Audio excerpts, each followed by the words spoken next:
this video, I'm going to be sharing all of my Schoolnest notebooks. I'm going to start with the narration notebook.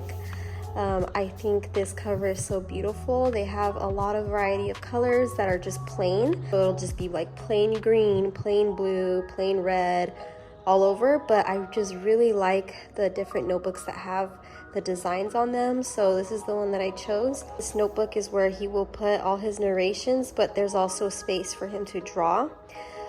So right now he's about to be in first grade, and what I plan to do is I do plan to use this as we're going to be reading more of like chapter books or maybe the independent reads that he gets from the library. Maybe this summer we can get started on using this.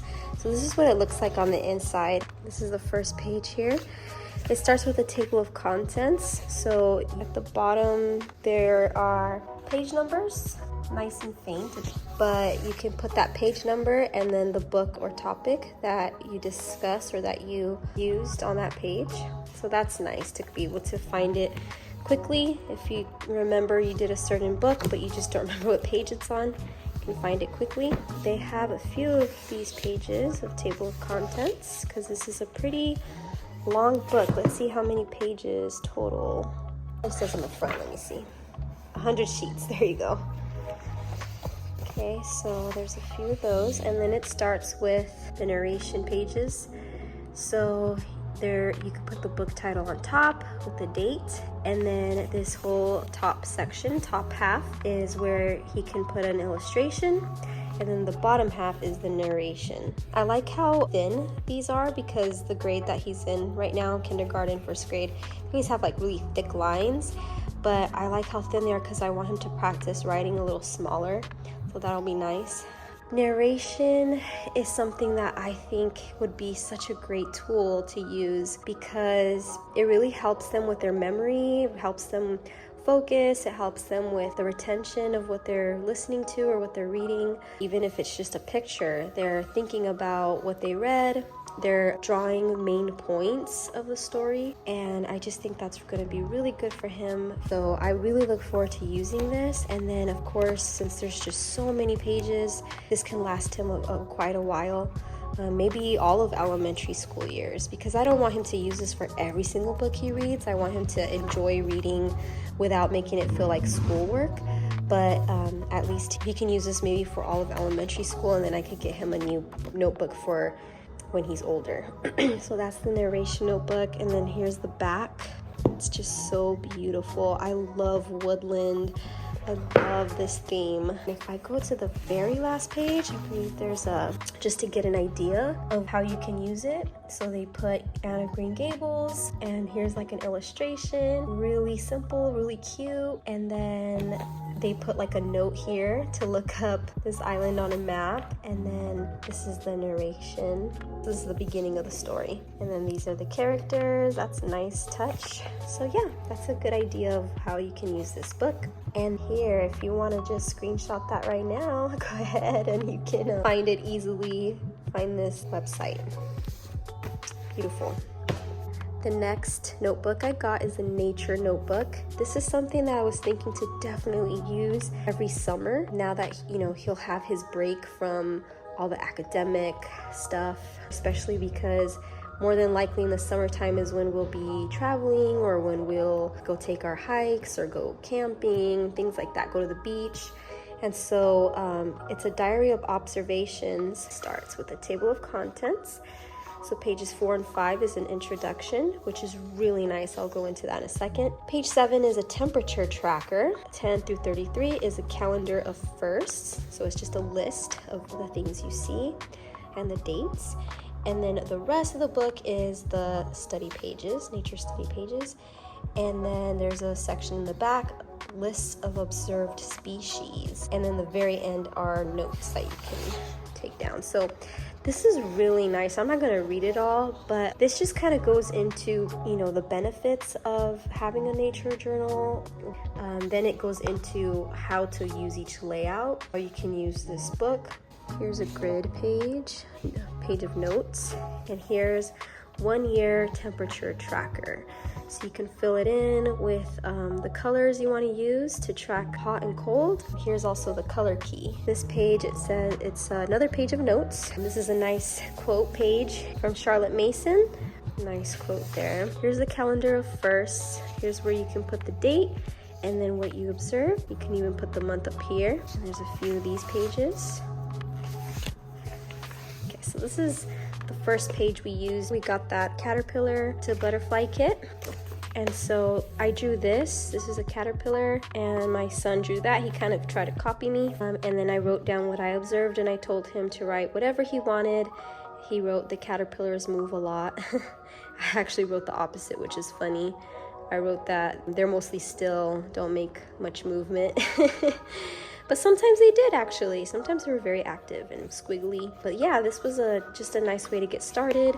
This is what it looks like without anything on it. You put the species name, the date of observation, the location, your notes on this side, and then on this side, the sketch. It was mentioned earlier in this book that this is not like a fancy, I know like online you'll see videos of really fancy watercolor type of nature journaling, and this is not meant for that because obviously it would just bleed through. But it says the core purpose of this is practice of close and careful observation. So it says down here, this notebook is not about, you know, the watercolor. It says the power of observation and then narrating the experience is the purpose of this journal. The sketching comes secondary, and it does not have to be perfect. Down here it says use an art quality notebook with watercolor paper for your nature paintings. Use this notebook for the more low maintenance practice of journaling observations with light sketches. So this notebook is definitely just for light sketching, more for practice. So that, you know, kind of takes the pressure off of this. Again, will be used for many years, I'm sure, because there's so many pages. The back of this book has a list of birds observed, date, the name of the bird, and the location. So a nice special section designated for birds. Oh, I'm sorry. That's okay. That said birds, right? Okay. Birds, and then here it says animals. So this one says plants. Really cool. Flowers. See, I didn't even notice this before. List of blank. You know, you can put whatever else you want.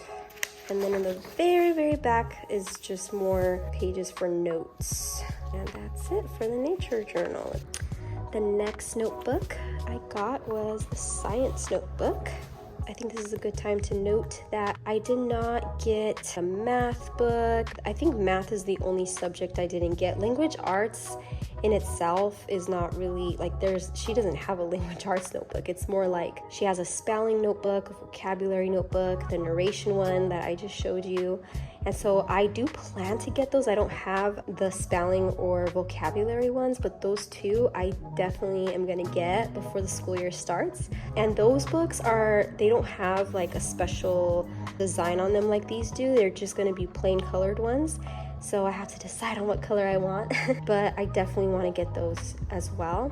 Other than that, I don't plan to get the math book because these I kind of want to use for like the projects and putting memorable pictures or art pieces that I want to remember in here. And with math, I just find it really hard to find myself being able to do that other than just cut and paste some worksheets type of math, and I kind of don't want to do that. But here's science. Again, just so gorgeous. I love space, so I love that she used that design here.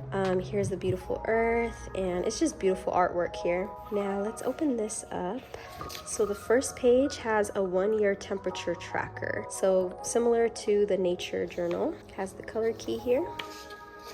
Okay, this is the scientific method, which is really nice for them to always look back on. Make an observation, ask a question, research, form a hypothesis, test the hypothesis, analyze data, draw a conclusion, and communicate your results. This is the first page, official page, but I did not use it. So every page is going to look like this. half of the page will be for drawing or illustrating, or maybe even pasting some pictures. And then the second half will be the writing portion.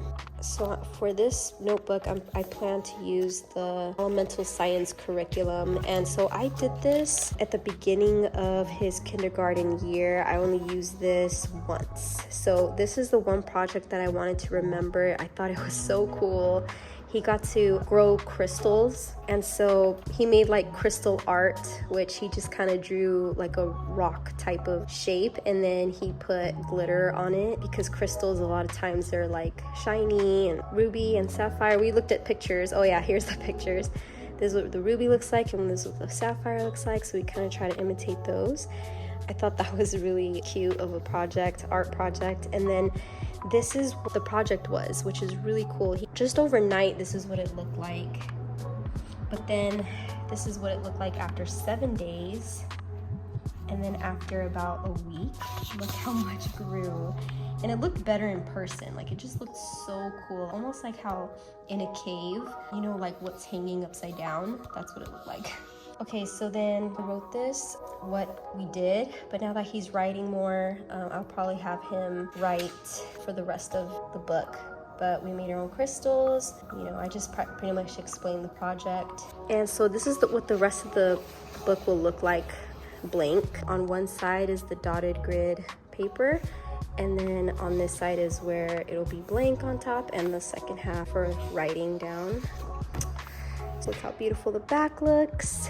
So how I plan to use science is we'll do our science curriculum with elemental science, and whatever projects are the most memorable, the most fun, the most beautiful, whether it's the art section of it, there's even a nature journaling section that I can put in here, but I plan to put the projects in here. Very similar to this, I'll probably take pictures and paste them in here and then have him write, you know, what it is that he learned. So that's how I plan to use that.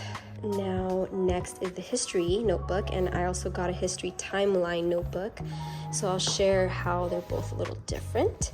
Let's start with the history. So this year, we're gonna use the curriculum History Quest. And so similar to the science notebook, whatever projects we do, whatever research he's made, I'll just take pictures and post them in here. I know they have a lot of little projects for every lesson. So let me show what's in here. The first page looks really cool. Okay, but the first page is gonna have table of contents. So there's a few pages of that. Okay, and then here it has exploring history. So this is how, kind of like a template you can come back to see how to learn history. You can read and listen, tell back what you know, illustrate and mind map, ask questions, make connections, reference multiple sources, compare and contrast, and use timelines and maps. I love these drawings on the edges here. So here you're going to have the top half here blank for drawing, illustrating, pasting pictures. You'll see that corner, so we can jot the date down, and then this is a grid that you can for the second half. Somewhere over here, except you have the top section is normal, but then this bottom half is for writing. So that's how it is for the whole book. Let's see if there's anything back here. And so this is what the very back looks like, which looks so beautiful, the drawings. And there's a thank you with their information, where to find them online, social media. And this is the back of the book. I love this color, the drawings, really cool. Now here is the history timeline notebook. Same style drawing, just this time it's blue. This is what this looks like in here. I love that they kind of list out the sections, of history, including his own history. Prehistory, ancient times, Middle Ages, early modern, and modern. This is the table of contents. It starts with my history, prehistory, ancient history, and it tells the dates, Middle Ages, early modern, and then modern. A note here, this notebook does not designate BCE, CE, or BC AD labels Both are listed on title pages, and designations can be added in by hand if you choose. Use the best of pages at the beginning of each section to doodle, collage, and summarize the most notable moments of the era. So this is what the My History looks like. And this is where it starts. You can put the dates, put pictures, or write down something memorable of yourself. And this lasts quite a few pages, so he can probably even put things about his parents, grandparents, other family. That's quite a bit from his own history. He's only lived for like 5 years, and then of course it can continue as he grows. You can add things, so that's awesome. Okay, and then it starts with prehistory, the best of prehistory.